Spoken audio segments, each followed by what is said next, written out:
Alright guys, how are we? Episode 2 on the Fontana podcast. So, I spoke about the Valencia Marathon last time in episode 1, but episode 2 I want to speak about the training that I done for the marathon. I think, the training was a little bit different from what I'm used to in terms of the 10k and the 5k. The week looked the same though, so my week looked like Monday would be easy, Tuesday would be my session, Wednesday and Thursday would be easy to recover from Tuesday, and then Friday would be another session. Saturday would be easy, and then Sunday I would do a medium long run. So the Monday would look anywhere between 10 to 16 miles of volume in terms of over two runs. So it could be a 10 and a 6, an 8 and a 4, a 6 and a 4. It just sort of depended on where I was in the sort of training cycle. So it would then be anywhere from 3 or 4 weeks of high volume, high intensity, but followed by a down week. So maybe on the high volume weeks I'd be hitting the 16 miles on my easy days, and then on the low weeks I'd be doing 10 miles on my easy days. Then that would look the same for Monday, Wednesday, Thursday and Saturday. Usually on a Saturday it would tend to be about 12 miles on my easy day, just between the Friday and the Sunday long run. That would be an 8 and a 4. So yeah, the Tuesday, the Friday and the Sunday would always kind of stay the same, like in terms of being a medium long run. It wouldn't be my long run, that would probably stuck more towards my Friday. And on the Sunday I would do anywhere between 16 to 20 miles on that day. So the Tuesdays, that would be kind of geared towards, a wee bit faster, sort of 10k half marathon pace type stuff. If I had the legs, if I really did have the legs and I felt good after the Friday and the Sunday, I could kind of get down to roughly 10k pace. But most of the time I was probably around half marathon pace because I was so tired and fatigued from the Fridays and the Sundays. The overall mileage was probably around about 110 average a week, and the Tuesday session would probably be around anywhere sort of 12 times 1,000 metres off a minute recovery. Sometimes if I felt good I'd take 50 seconds, and then other times it might be 25 times 400 just to try and get the pop back in my legs, because you start to become a one pace pony, doing the Friday and the Sunday, all the easy running in between. Your fast twitch muscle fibres are kind of taking a hit in terms of they're not being activated as much, whereas your slow twitch muscle fibres, all your sort of capillarization, your threshold running, your marathon pace running, it is still decent hard quality work, but it's not anywhere near your 10k, your 5k, your 3k, your 1500 metre pace at all. So you want to make sure sometimes you're throwing in a few shorter reps to just get that body, get the physiology stimulated into the 10k, 5k pace still, because you still want to be able to perform at a good intensity as well. You don't want to allow your body to sort of get stale and shut down from the sub-maximal paces that you're doing. So that's how I do my Tuesdays. On the Friday, that'd be marathon day. So marathon day would look anything like a 2 hour progressive run. So it could be 60 minutes at sort of decently, whatever you would find your Sunday long run steady pace would be. So for me, that'd probably be around 6 minutes to 5:50. That'd be like a steady pace. Wouldn't be hard, but it wouldn't be easy either. So I'd start at 60 minutes, around 6 minute mile pace, and then I'd then move into 30 minutes a wee bit quicker, and then I would then move into 15 minutes a wee bit quicker again, and then the last 15 minutes trying to get down to goal marathon pace. So that'd be an example of a progressive run, trying to build marathon fitness on the Friday session. That would then lead into a 14-mile tempo run. That could be starting just slower than marathon pace and then finishing just on marathon pace. For me, my goal time was around 2 hours 20. I know I didn't achieve that, as you heard in the last episode, spending the Saturday night in a Spanish hospital getting doped up to the eyeballs. Not doped, sorry, drugged. And I've got all the letters to prove it, so it's all WADA approved. It's all WADA approved, I promise you. I've got all the papers, all the NHS and all that. It's all good, you know. I'm not Alberto Salazar, the Nike Oregon Project. Don't you worry, folks. I am legit. Sorry, Alberto. So then I'd move on to 22 times a K on, K off. So that's kind of like K on, K off, meaning 1K fast, 1K float. Float meaning probably running relatively steady, but not at effort pace. So again, I kind of looked at that as it was about 6 minute mile pace to 550 pace on my float, and then my K was at marathon pace. So, you know, it was one of those ones where you just need to make sure you control your effort through the fast, because it was kind of like the recovery was going to bite you in the backside if, you know, you weren't fit enough to do the session. But it was actually one of my favourite sessions when I was out with Martin, and I get him to start the watch at the same time as me, because I'm a bit OCD with the Garmin lying to me. If, you know, say I'm running faster than what I am, I don't like that. Like, I don't like the Garmin maybe splitting a mile faster than what I know is the mile. So say I'm out running and I'm doing my tempo run and I know the mile checkpoint on the canal bank that I run on, and the Garmin bleeps like 10 seconds before that mile checkpoint, and I'm like, fuck's sake. Like, I don't like it telling me I've done better than what I actually have. And also I don't like it telling me that I've ran slower than I have, but I think it peeves me off more because I know what the checkpoint is. I don't want it to sort of lie to me and tell me that I'm going faster than what I am, especially because my coach then looks at my training online and maybe be seeing that I've ran a 5:10 mile when I'd actually ran a 5:20 mile, but my Garmin was just messed up. Oh, we're all a slave to the Garmin. Oh, lordy lord, what's next? We're going to go on Zwift and start doing the running pods and all that. Anyway, and then we went on, the next Friday sessions would kind of be like, would also be dedicated to a 26 mile long run. So, you know, getting out and putting on the shoes and literally going out and running for 25 or 26 miles without stopping, just getting that simulation of accumulative fatigue on the body. You know, your calves are hurting, your feet are hurting, your hips are hurting a wee bit. Sometimes your back gets a bit achy depending on the stress you've had on you throughout the week through training and work. Your body tightens up on you a wee bit as well. Your hamstrings get quite tight, get a bit heavy, but that's going to happen in the race anyway, also at a faster pace. So just trying to get that sort of accumulation fatigue, that impact fatigue going through the body, trying to get used to that as well. So that'd be sort of a good overview of how I train for the marathon. In terms of people maybe wanting to know times and things, I can't really remember the times, so I've just made a list of my sort of big sessions that I'd done in the 3-month block leading up to Valencia. But it would be sort of 14 mile tempo, that would be averaging 5:20 pace, so, you know, 2:20 marathon pace.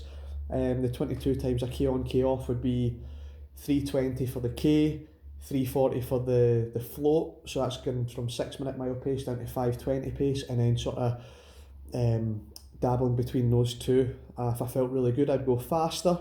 If I felt rubbish, I would go slower. There was a part of my training during the sort of meat and bones of the block where I was suffering with sciatica, really, really bad. Even as I was in the gym with my clients, I'd go to pick up a dumbbell, I'd go to pick up a weight plate, and I'd actually lose on my right side. If I picked the weight up and had more weight on my right side, I'd actually lose balance. I'd sort of kind of drop to the floor a wee bit.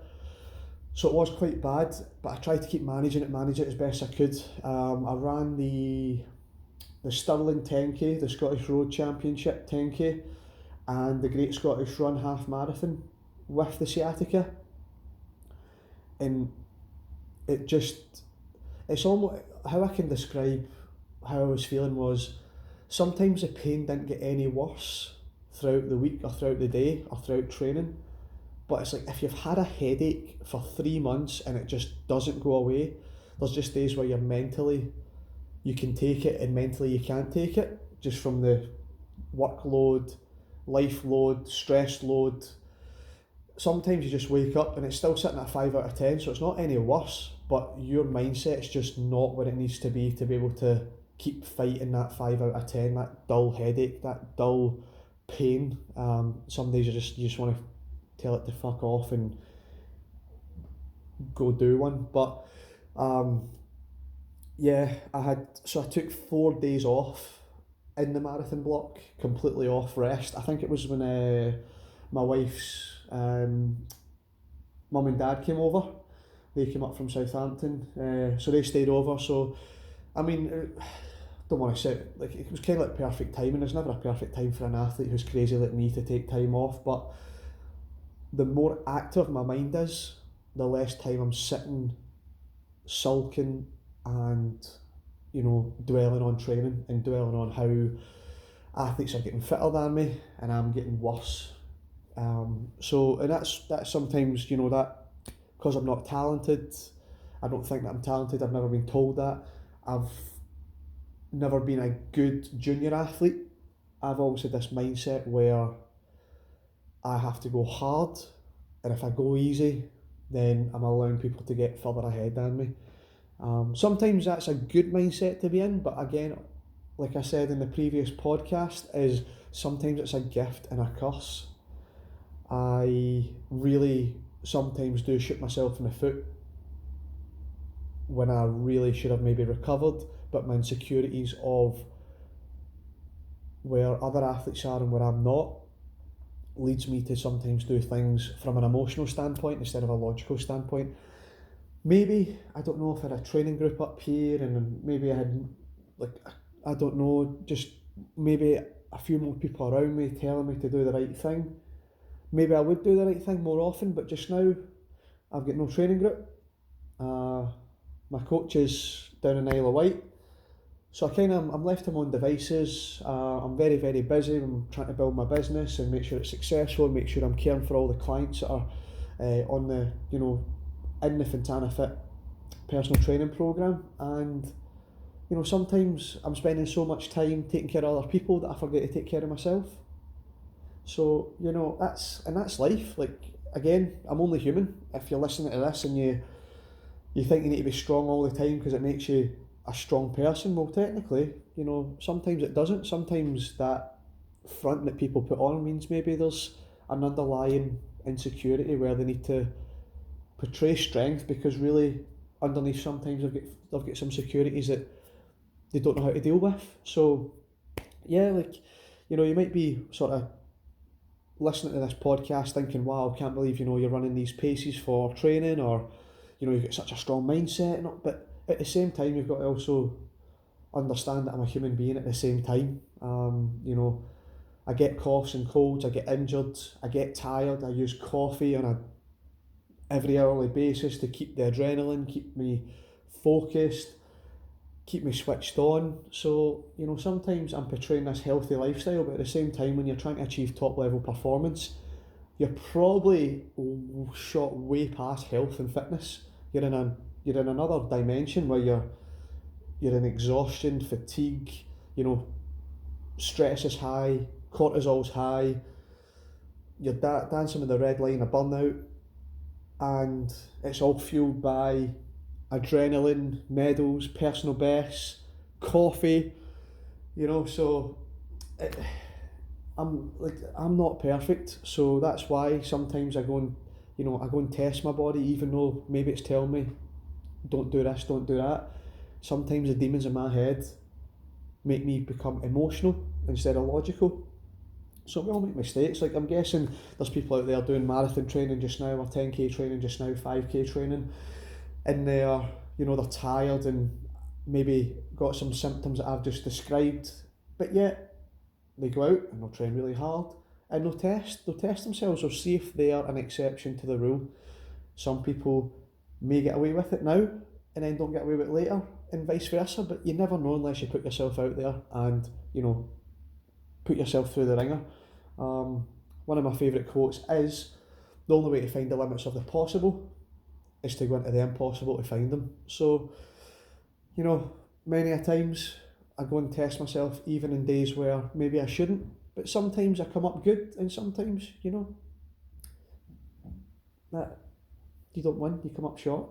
So yeah, it's just a quick one on the marathon training, and letting you know that they were the sessions that I'd done. Maybe you can implement them into your training to help you achieve a personal best, a higher level of fitness. If you're already training this way and you're wondering if you're doing the right thing, maybe it's something that can say, "Oh, well done, you're on the right path. Like, good work, keep that going." So yeah, like it's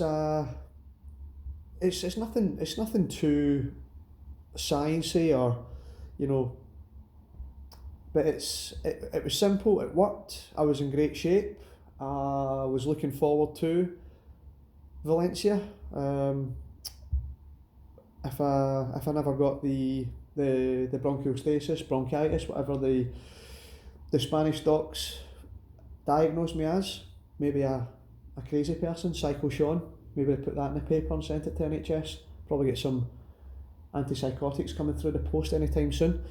But yeah, it's it's just a big, massive, long grind. Done most of these sessions with, like I said before, Martin Hayes, one of my good friends, on the bike, passing me bottles. Mostly on the Fridays I got help. On the Tuesdays I would go and do the sessions on the track on my own. And then Sunday I would maybe meet up with some of the cross country 10k, 5k runners around, like Shettleston Harriers or Victoria Park, and then some guys would come over from Kilbarkin.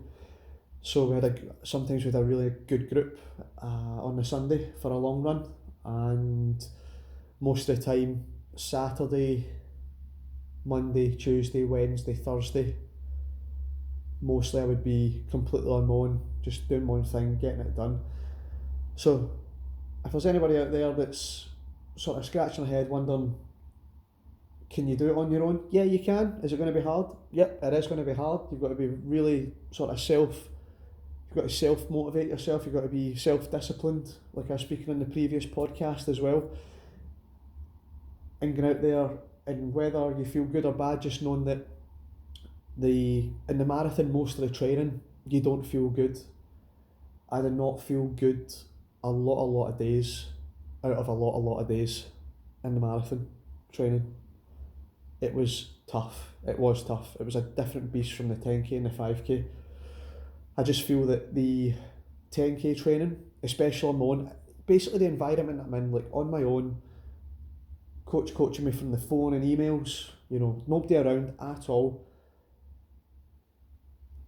The marathon was a lot harder to get myself through mentally on my own than the 10k and the 5k. I guess it was a sweet spot where I could run at a certain intensity for a certain amount of time on my own without anybody around. It just felt that just going that extra push up the distance really did sort of mentally fatigue me a lot, and it did drain me doing it on my own quite a lot. So yeah, the next part of my journey is London, the London Marathon on the 26th of April. Before that, I'll be doing the half marathon in Barcelona, and then a couple of weeks later I'll be doing the London half marathon, and then from there there'll be a big sort of block of training up towards the London Marathon. So I'll probably start the London Marathon prep from the 26th of January. I know that's 4 months away, and usually people do a 3-month block, but I like to do like a pre-camp before the actual training camp. So I like to get myself relatively fit and strong before moving into the 3-month block of marathon training. So that's sort of how I done it this time round, the first time round, which I felt was gonna go my way on December 1st, just due to illness. It happens, to the best of us. It's life. You're travelling in a plane, you're touching dumbbells, and you're in a gym, or you're anywhere, coffee shop or a pub or anything. Like, it's just when somebody's got a cough or a cold, it's when you're training so hard and you're working so hard for an event, you're susceptible to illness. So if it's happened to you, or it's happening to you, like it's happened to me, it's happened to loads of other people in the past, and it's going to keep happening anyway. It's just one of those ones that we've just got to keep strong and just keep moving forward. You know, you can't.